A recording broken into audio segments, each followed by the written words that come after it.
नमस्कार, मी ओम सुभाष पाटील, प्रगती computer typewriting institute Dharashiv. तर विद्यार्थी मित्रांनो, आजच्या या व्हिडिओमध्ये आपण इंग्लिश 30 वर्ड्स पर मिनिट या विषयातील ईमेल क्वेश्चन हा कसा टाईप करायचा या ठिकाणी पाहणार आहोत. तर त्यासाठी आपल्याला जो ईमेल क्वेश्चन दिलेला आहे जो तसा आपल्याला काय करायचं आहे, ॲन्सर पेपरमध्ये या ठिकाणी टाईप करून घ्यायचा. आता 2मध्ये जी ईमेल आय डी दिलेली आहे ते आपल्याला या ठिकाणी माऊसच्या साहाय्याने 2मध्ये क्लिक करून ती ईमेल आय डी जशीच्या तशी या ठिकाणी टाईप करून घ्यायची आहे. पुन्हा त्यानंतर सब्जेक्ट जशाच तसा आपल्याला या ठिकाणी टाईप करून घ्यायचा आहे.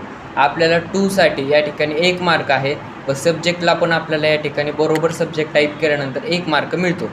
त्यानंतर मेसेज पण आपण सगळा पूर्ण बरोबर जर टाईप केलेला असेल तर आपल्याला त्या ठिकाणी 1 मार्क मिळतो. त्याचबरोबर अटॅचमेंट पण आपण योग्य अटॅच केले असेल तर आपल्याला त्या ठिकाणी 1 मार्क भेटतो. तर अटॅचमेंट अटॅच करण्यासाठी आपल्याला या आयकॉनवरती क्लिक करायचं आहे. त्यानंतर आपल्याला या ठिकाणी भरपूर अशा अटॅचमेंट दिसतील. त्यानंतर आपल्याला क्वेश्चनमध्ये जी अटॅचमेंट अटॅच दिसते आहे तीच आपल्याला या ठिकाणी सिलेक्ट करायची आहे. त्यानंतर सिलेक्ट करून अटॅच या बटनावरती क्लिक करायचं आहे.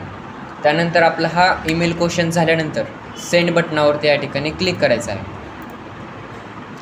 तर जर तुम्हाला हा माझा व्हिडिओ आवडला असेल तर या व्हिडिओला एक लाईक करा, तुमच्या मित्रांमध्ये शेअर करा आणि चॅनलला सबस्क्राईब करून बेल नोटिफिकेशन ऑलवर सेट करा.